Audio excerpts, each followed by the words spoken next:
La célula es la unidad básica y fundamental de la vida. Todos los seres vivos están formados por células.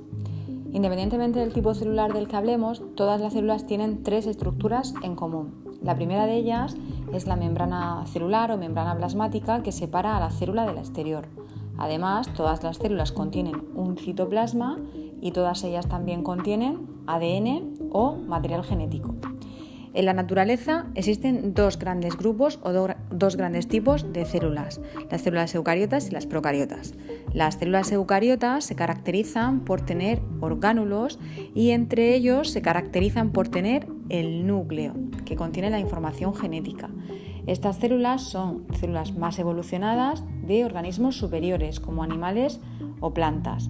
Por otro lado, las células procariotas son células menos evolucionadas, más simples, y en ellas el ADN no está en el núcleo, sino que está libre en el citoplasma. Estas células no tienen núcleo. Son características de organismos más sencillos, más simples y de vida unicelular, como las bacterias. ¿Qué son los orgánulos? Pues podemos decir que los orgánulos son pequeños órganos dentro de la célula, con unas funciones muy especializadas y muy concretas. Empecemos hablando del órgano central, del orgánulo central de la célula, que es el núcleo. El núcleo es el centro de mandos celular, ya que contiene el ADN o información genética. ¿Qué le dice a la célula? ¿Qué es lo que tiene que hacer y cómo lo tiene que hacer? Este ADN puede encontrarse de manera dispersa en forma de cromatina cuando la célula está en estado de reposo, y cuando la célula se va a dividir, el ADN se organiza en unas estructuras denominadas cromosomas que aseguran que los genes se repartan por igual a las dos células hijas. Además, dentro del núcleo también nos encontramos al nucleolo, que es una estructura encargada de fabricar los ribosomas. Una vez producidos, los ribosomas viajan al citoplasma a través de los poros nucleares, y estos ribosomas son estructuras muy importantes, son orgánulos muy importantes para la célula, ya que se encargan de la síntesis de proteínas. Los ribosomas pueden encontrarse libres, flotando en el citoplasma, pero normalmente suelen encontrarse adheridos al retículo endoplasmático. En este caso hablamos de retículo endoplasmático rugoso cuando tiene adheridos ribosomas, o de retículo endoplasmático liso cuando no los tiene adheridos. En ambos retículos ocurre respectivamente la síntesis de proteínas y de lípidos.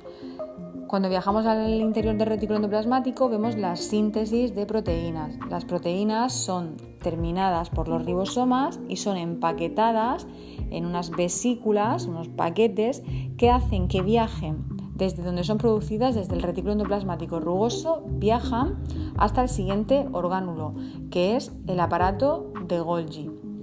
El aparato de Golgi se encarga de la maduración de proteínas que ocurre dentro de este orgánulo, y esta maduración consiste en que las proteínas adquieran la configuración espacial tridimensional necesaria para que puedan desempeñar su función.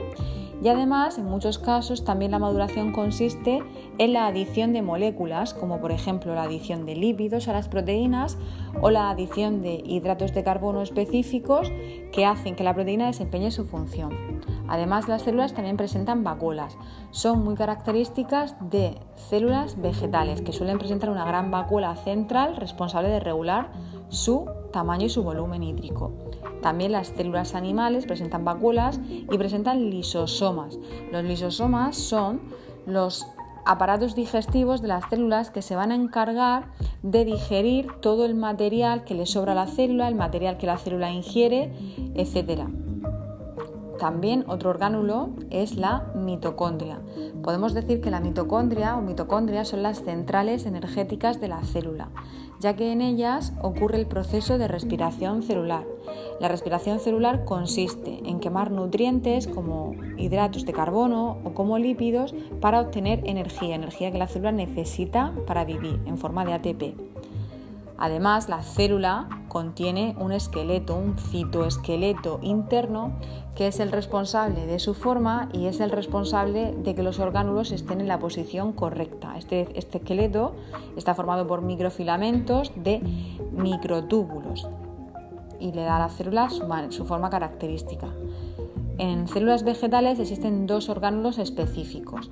En primer lugar, como sabemos, las células vegetales realizan el proceso de fotosíntesis, que consiste en transformar la energía luminosa de la luz en energía química. Este proceso ocurre en el interior de los cloroplastos gracias a que los cloroplastos presentan clorofila, que es el pigmento encargado de captar la energía luminosa. Además, también las células vegetales poseen una estructura característica que es la pared vegetal, que protege a la célula y le da la forma característica.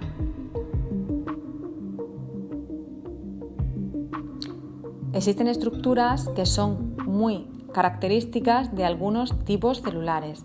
Entre estas estructuras, por ejemplo, destacamos en el tracto respiratorio de los humanos, destacamos los cilios. El tracto respiratorio está revestido de unas células con cilios microscópicos que se forman para expulsar al exterior todas las partículas inhaladas en el aire con la expiración.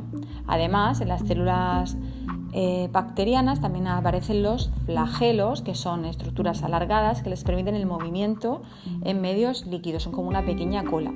En células humanas el flagelo solo aparece en un tipo celular, solo aparece en los espermatozoides, es el que posibilita que alcancen el óvulo para la fecundación. Por último, decir que, un resumen, las células eucariotas son células de plantas y de animales que tienen núcleo y orgánulos con membrana. Las células procariotas son características de organismos unicelulares, no tienen núcleo ni tienen orgánulos con membrana. Todas las células tienen membrana celular, citoplasma y material genético.